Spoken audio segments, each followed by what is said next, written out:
Hello and welcome to Nltv News. Now this is Johanna Murray and we'll start with the headlines. After a confident and well-put performance at the Manipur Assembly polls election, National People's Party now eyeing Nagaland elections 2023 as party states their poll-related activities will set up by September. In commemoration of Good Friday, Noklak District observed a mass social work at old age cemeteries organized by Baptist Church Thang, Noklak Village and Longdong Baptist Church, Noklak. An Alto car smashed into a truck at Dimapur Fort Mile Junction on Friday night with driver of the Alto sustaining injuries. Reportedly, truck carrying log was being chased by Dimapur police. The Aam Aadmi Party government in Punjab announces 300 units of free electricity for every household starting July 1. Announcement came on the day when Bhagwat Mann-led government completed its 1 month in the office. 8 men arrested and later released on bail in connection with the recent attack on Delhi Chief Minister Arvind Kejriwal at his residence, felicitated at Delhi BJP office. Party State Unit Chief Adesh Gupta garlanded the 8 who are members of BJP Youth Wing Bharatiya Janata Yuva Morcha.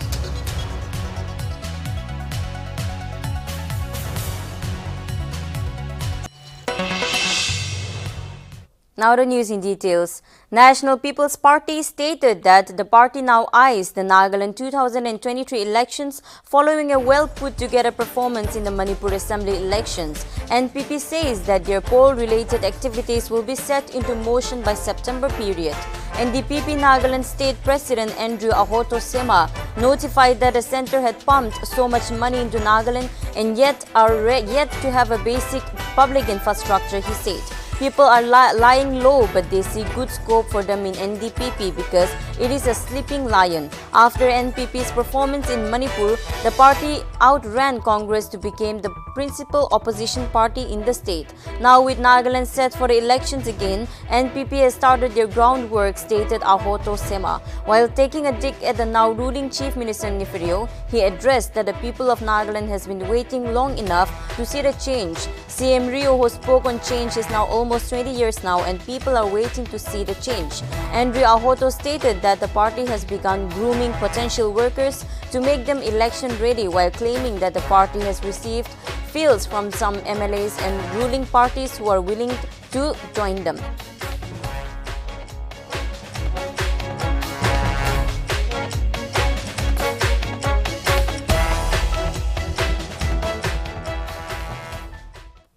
An accident took place in Dimapur Central Jail Junction, Fort Mile on Friday around 10 p.m. Reportedly, an Alto slammed into a truck carrying log, injuring the Alto driver. According to sources present at the spot, the police were chasing the truck and stopped the truck in the middle of the highway.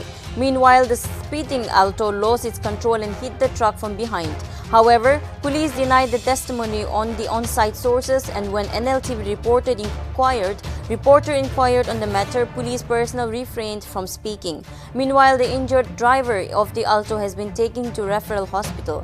It is to be mentioned that the speed limit for 4-lane is 50 km per hour. However, many do not follow the rules, nor is there anyone to present at the situation to monitor the speed limit.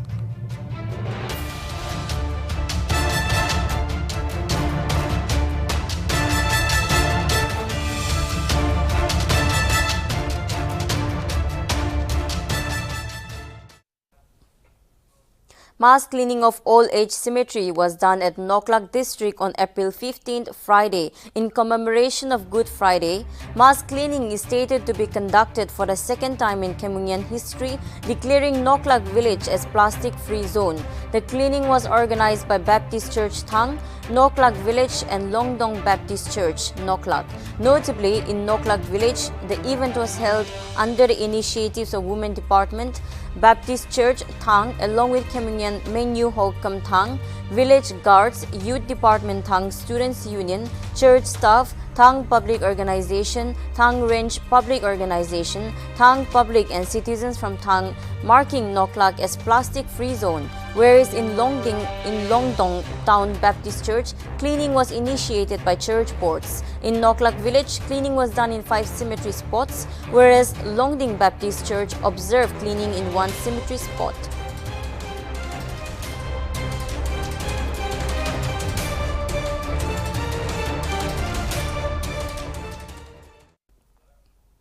A total of 86 candidates have been filed a nomination for the Mara Autonomous District Council polls, which is to be scheduled to be held on May 5. The last date for polling nomination process was on Wednesday. Shaya Deputy Commissioner Lal Sangin La, who was the returning officer for the upcoming council polls, said that the ruling Mizo National Front has filed 25 candidates, BJP has filed 24 candidates, Congress has filed 23, and Deputant Zoram People's Movement is contesting in 8 seats. Also, there are 6 independent candidates. The counting of votes will be undertaken on May 9, and a total of 42,326 voters, including 21,960 females, are eligible to exercise their franchise in the council polls.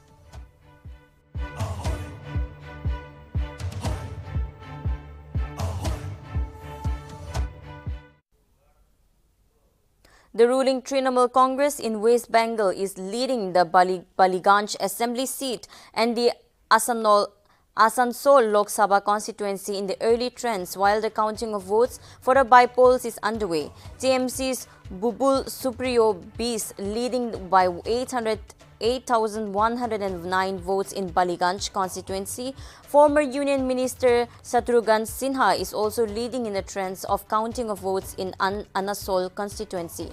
The voting by polls will be held on April 12.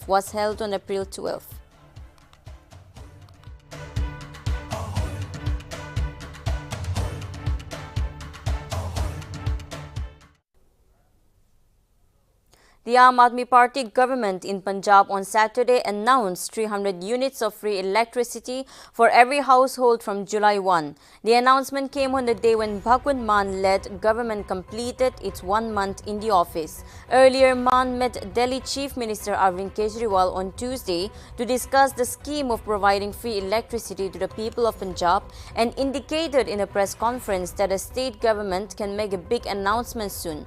Providing free electricity to every household up to 300 units is one of the major promises made by Aam Aadmi Party in Punjab in the assembly elections that concluded last month. In Delhi, the Aam Aadmi Party government provides 200 units of free electricity to the people. Earlier, Mann rolled out a doorstep ration delivery scheme in the state last month, which was also Aam Aadmi Party's key campaign agenda in the polls. ਅੱਜ ਸਭ ਤੋਂ ਵੱਡੀ ਖੁਸ਼ਖਬਰੀ ਜਿਹੜੀ ਮੈਂ ਪੰਜਾਬੀਆਂ ਨੂੰ ਦੇਣ ਲੱਗਿਆ ਕਿ 1 ਜੁਲਾਈ 2022 ਤੋਂ ਜੀ ਹਾਂ 1 ਜੁਲਾਈ 2022 ਤੋਂ ਪੰਜਾਬ ਦੇ ਹਰ ਪਰਿਵਾਰ ਨੂੰ 300 ਯੂਨਿਟ ਪਰ ਮੰਥ ਯਾਨੀ ਕਿ 300 ਯੂਨਿਟ ਇੱਕ ਮਹੀਨੇ ਦੀ ਫ੍ਰੀ ਬਿਜਲੀ ਮਿਲੂਗੀ ਤੇ 2 ਮਹੀਨੇ ਦਾ 600 ਯੂਨਿਟ ਹੋ ਗਿਆ। ਜਿਹੜੇ ਐਸਸੀ ਪਰਿਵਾਰ ਨੇ, BC ਪਰਿਵਾਰ ਨੇ, BPL ਪਰਿਵਾਰ ਨੇ ਜਾਂ ਫਰੀडम फाइटर ਨੇ, ਉਹਨਾਂ ਨੂੰ ਪਹਿਲਾਂ 200 ਯੂਨਿਟ ਜਿਹੜਾ ਉਹ ਫ੍ਰੀ ਮਿਲਦੇ ਸੀ, ਹੁਣ ਉਹਨਾਂ ਨੂੰ ਵੀ 300 unit per month. Former Punjab Congress President Navjot Singh Sidhu on Friday announced that he will continue to fight for the interest of Punjab, days after reports poured in claiming that rebel MLAs plan to leave the party. Talking to media persons, Sidhu said that he has formed term Sidhu after the meeting was held to look into the problems raised by the party MLAs. Sidhu meanwhile also met former MLA Amrik Singh Dalyan in Sharmila, whose sought alleged that the wheat crop of farmers is being brought at the rate of rupees 2,000 per quintal, while the same wheat was being sold for rupees 3,500 per quintal in the international market. Dalyan stated that the government must give at least rupees 500 per quintal of profit to the farmers. He further stated that if this money is not given to the farmers, then the state borders should be opened for farmers to sell their crops themselves.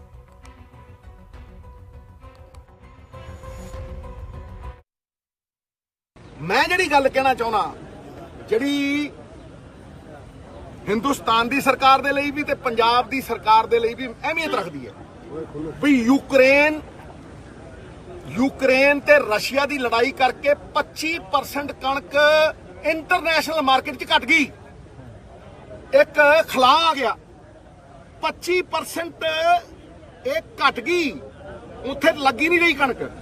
ਇਹਦਾ मतलब ये हो गया कि जड़ी कणक अंतरराष्ट्रीय market international market दे विच ਜਿਹੜੀ 2200 ਮਿਲਦੀ ਸੀ ਉਹ ਅੱਜ 3500 ਮਿਲਦੀ ਹੈ। 3500 ਕਣਕ ਦੀ ਡਿਮਾਂਡ ਇੰਨੀ ਵੱਧ ਗਈ, ਭਾਵੇਂ ਝਾੜ ਘਟ ਗਿਆ ਲੇਕਿਨ ਕਣਕ ਦੀ ਡਿਮਾਂਡ ਇੰਨੀ ਵੱਧ ਗਈ ਵੀ ਅੱਜ ਅੰਤਰਰਾਸ਼ਟਰੀ ਮਾਰਕੀਟ ਦੇ ਵਿੱਚ ਕਣਕ 3500 ਦੀ ਹੈ। ਤੇ ਜੇ ਭਾਰਤ ਸਰਕਾਰ 2000 ਨੂੰ ਚੁੱਕਦੀ ਆ ਤੇ ਜੇ 2000 ਨੂੰ ਚੁੱਕਦੀ ਹੈ ਤਾਂ 3500 ਨੂੰ ਵਿਕ ਰਹੀ ਹੈ। ਇਸੇ ਕਰਕੇ ਜਿਹੜੇ ਪ੍ਰਾਈਵੇਟ ਪਲੇਅਰ ਵੀ ਚੁੱਕ ਰਹੇ ਨੇ। The digital membership drive of Congress that kick-started on November 1, 2021 concluded on Friday. Notably, Congress President Sonia Gandhi enrolled herself as a digital member of the party on the last day.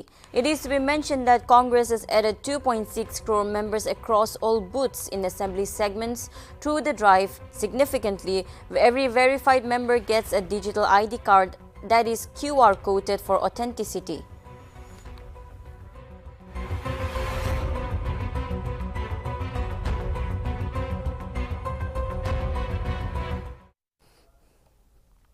BJP stalwart and Karnataka Minister K.S. Yeshurappa on Friday gave his resignation letter after holding a meeting with the Chief Minister. Yeshurappa was caught in a huge controversy following allegations of corruption and a role in the suicide of a contractor. After meeting with Chief Minister Basavaraj Bommai at his residence in Bengaluru, Yeshurappa submitted his resignation. The minister has denied any link with the contractor's death. Yeshurappa said that he did not want to cause any trouble or to his seniors and well-wishers in the party and is confident in coming out clean.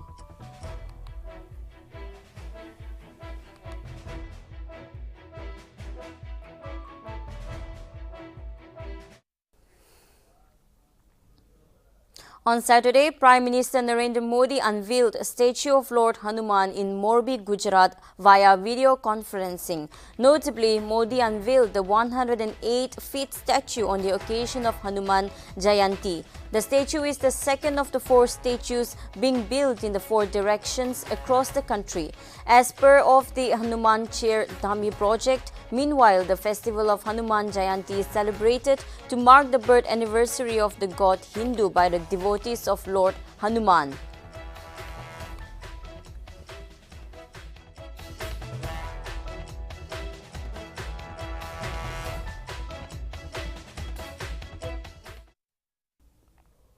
Eight men who were accused, arrested and later released on bail in connection with the attack on Chief Minister Arvind Kejriwal's residence were on Thursday felicitated at Delhi BJP office by party state unit chief Adesh Gupta. Gupta garlanded the 8 who are members of the Bharatiya Janata Yuva Morcha BJP youth wing and on his tweet stated that the 8 workers of BJP Yuva Morcha who were jailed while protesting against anti-Hindu Kejriwal got bail by the court after 14 days and stated welcoming these youth revolutionaries in the state office today and said each the workers will always fight against the anti-Hindu forces. The Aam Aadmi Party lashed out the BJP with Deputy Chief Minister Manish Sisodia saying that the BJP was felicitating those who loaded a murderous attack on the CM's house, which proves that the BJP not only enlists goons but also promotes gundism and rowdies.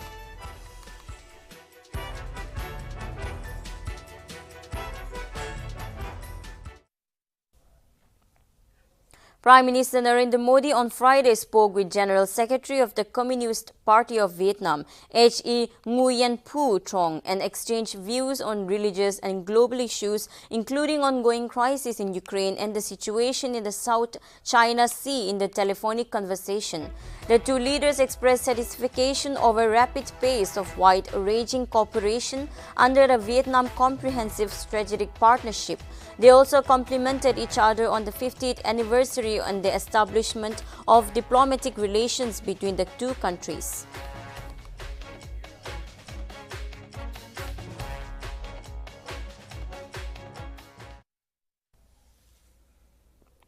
Commerce and Industry Minister Piyush Goyal on Friday informed that Egypt has approved India as a wheat supplier. Notably, Egypt is set to import 1 million tonnes of wheat from India and would need 240,000 tonnes in April. It is to be mentioned that Egypt is one of the largest importers of wheat from Ukraine and Russia. Meanwhile, Goyal took down to Twitter and remarked that India farmers are feeding the world.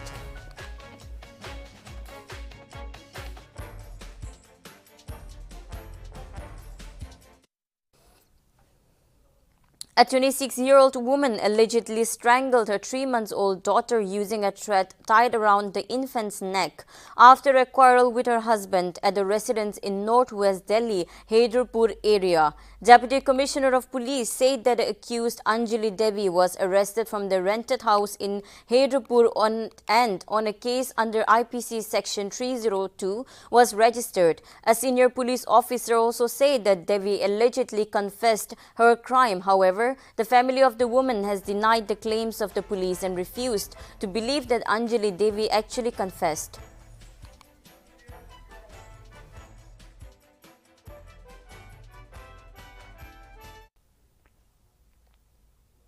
The Russian Defense Ministry on Friday warned that it will increase military strikes on sites in Kyiv in response to any terror attacks or sabotage acts on its soil. Notably, Russian Defense Ministry spokesperson Igor remarked that the Russian forces will strike decision-making centers if the Ukraine army continued attempting to carry out sabotage acts.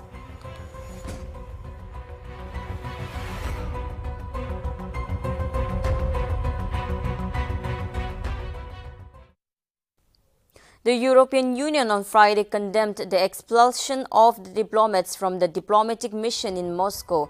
EU deplored the unjustified, baseless decision of the Russian Federation to expel 18 members of the delegation of EU. EU further remarked that the measure was purely a retaliation step. Notably, the development came after hundreds of Russian diplomats were expelled from various EU countries, especially after the killings of the civilians in Bucha, Ukraine. Meanwhile, countries that have expelled Russia diplomats include France, Germany, Italy, Denmark, Spain, Greece, and Norway.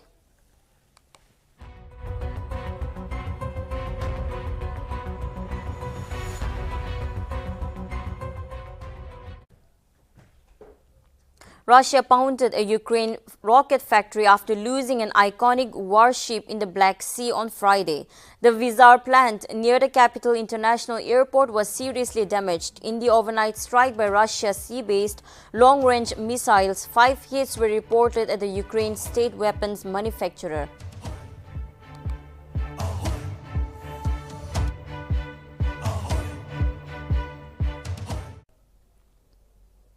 Elon Musk can buy Sri Lanka and call himself Elon Musk of Snapdeal CEO Kunal Bhal on Twitter. Snapchat CEO shared a viral WhatsApp text after world's richest man Elon Musk offered to buy Twitter for $43 billion. Bhal stated that Musk can buy Sri Lanka's debt and call himself Elon Musk after meanwhile Sri Lanka is facing its worst economic crisis since 1940s and recently declared that it is defaulting on rupees 51 billion external debts.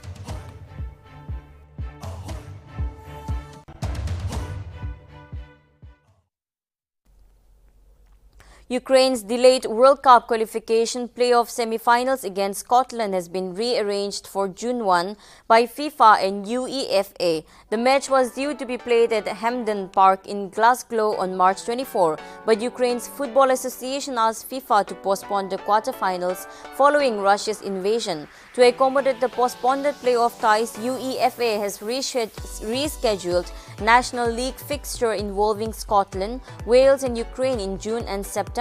However, Venus and kick-off times to be confirmed later. Russia was also scheduled to take part in the playoffs but have been suspended from international soccer by UEFA and FIFA.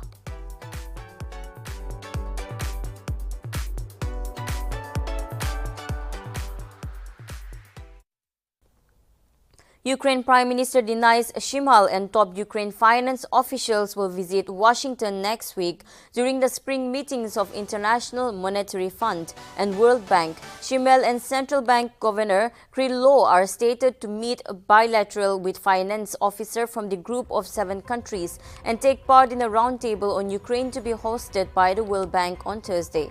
The event will be first chance for key Ukrainian officials to meet in person with a host of financial offers from advanced economics since Russia's invasion of Ukraine on February 24.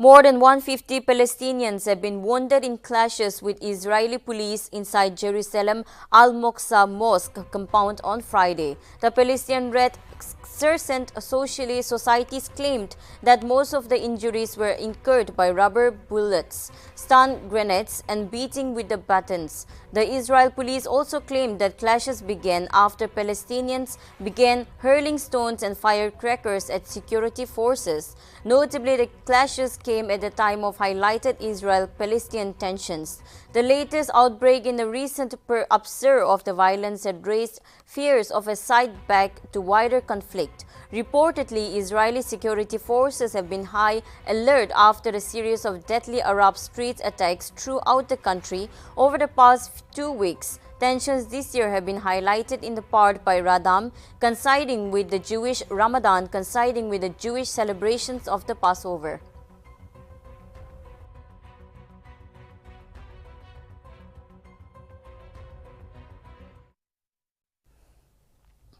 Ousted Prime Minister of Pakistan Imran Khan on Friday appealed to the overseas Pakistanis to donate money to his Pakistan Tehreek-e-Insaf party in order to topple the foreign-backed government of Shahbaz Sharif.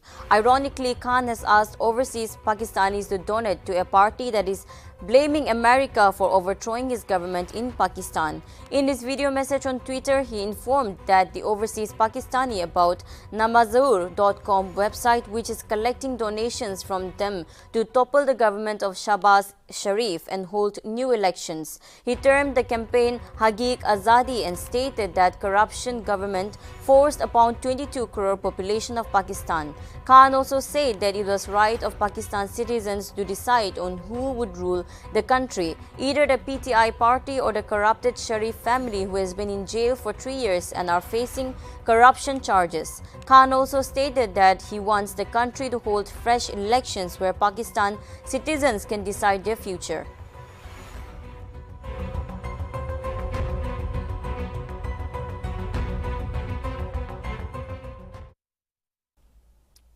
That is all for now. Thank you for tuning in. For more updates, keep watching Nagaland TV.